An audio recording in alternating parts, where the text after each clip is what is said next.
ഞാൻ നിഷിത സുരേഷ്. വിശദമായ വാർത്തകളിലേക്ക്. താമരശ്ശേരി ചുരം റോഡിന് സമാന്തരമായി ബൈപ്പാസ് നിർമ്മിക്കുന്നതിനായി സമരം ശക്തമാക്കാനൊരുങ്ങുകയാണ് വയനാട് ചുരം ബൈപ്പാസ് ആക്ഷൻ കമ്മിറ്റി. ജനകീയ സമര ജാഥ സെപ്റ്റംബർ 16-ന് വയനാട് ജില്ലയിലും 17-ന് കോഴിക്കോട്ടും നടത്തും.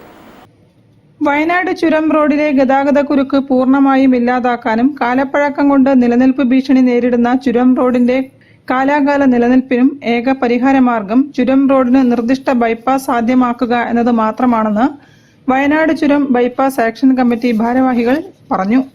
ചുരം 1-ാം വളവിന് മുകളിൽ തുഷാരഗിരി റോഡ് ആരംഭിക്കുന്ന നാഷണൽ ഹൈവേയിൽ നിന്നും തുടങ്ങി ചിപ്പിലിത്തോട് മരുതിലാവ് വഴി തളിപ്പുഴ നാഷണൽ ഹൈവേയിൽ എത്തുന്ന നിർദ്ദിഷ്ട ബൈപ്പാസിന് നിലവിലുള്ളതിനേക്കാൾ 1.5 കിലോമീറ്റർ ദൂരം കുറവാണ്.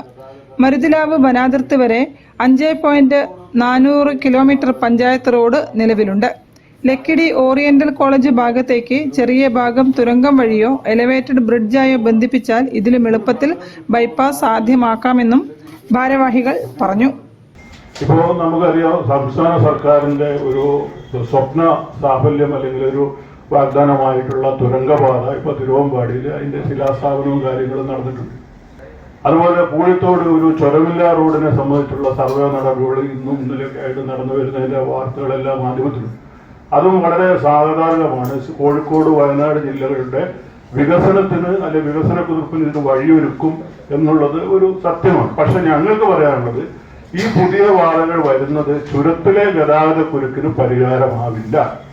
അതിപ്പോ പല ആളുകളും തെറ്റിദ്ധരിക്കപ്പെട്ടിരിക്കുകയാണ്. ഈ പുതിയ റോഡുകൾ വയനാട്ടിലേക്ക് വരുമ്പോൾ ചുരത്തിലെ പ്രശ്നം തീരും എന്നുള്ള രൂപത്തിൽ വളരെ ഈ പ്രശ്നത്തെ ലഘൂകരിച്ചുകൊണ്ടുള്ള ഒരു നടപടികളാണ് പല ഭാഗത്തു നിന്നും ഉണ്ടായിക്കൊണ്ടിരിക്കുന്നത്.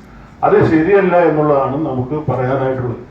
ഞാനിപ്പോ താമരശ്ശേരിയിൽ നിന്ന് ഞങ്ങൾക്കിപ്പോ തുരങ്കപാത വഴി വയനാട്ടിലെത്തണമെങ്കിൽ 30 കിലോമീറ്റർ യാത്ര ചെയ്താലാണ് ഞങ്ങൾ ആനക്കാമ്പുഴയിൽ എത്തുക. ഈ ആനക്കാമ്പുഴയിൽ നിന്ന് ഞങ്ങള് കള്ളാടി എത്തിയിട്ട് മേപ്പാടി വരണമെങ്കിൽ അത്രയും ദൂരം തന്നെ വീണ്ടും സന്ദർശിച്ചു. അത് കഴിഞ്ഞ് കൽപ്പറ്റ എത്തുമ്പോഴത്തേക്ക് അതിലും നല്ലത് ഞങ്ങൾ താമരശ്ശേരിയിൽ നിന്ന് നടന്നു പോകുന്നതാണ് ഞങ്ങൾക്ക് ലാഭം. ചുരം ബൈപ്പാസ് റോഡ് സാധ്യമാക്കാൻ ജനകീയ സമര ജാഥ നടത്താനൊരുങ്ങുകയാണ് ബൈപ്പാസ് ആക്ഷൻ കമ്മിറ്റി. സെപ്റ്റംബർ 16-ന് സുൽത്താൻ ബത്തേരിയിൽ നിന്നും ആരംഭിക്കുന്ന ജനകീയ സമര ജാഥ വൈകിട്ട് വൈത്തിരിയിൽ സമാപിക്കും. സെപ്റ്റംബർ 17-ന് അടിവാരത്ത് നിന്നും ആരംഭിക്കുന്ന ജാഥ കോഴിക്കോട് കിഡ്സൺ കോർണറിൽ സമാപിക്കും.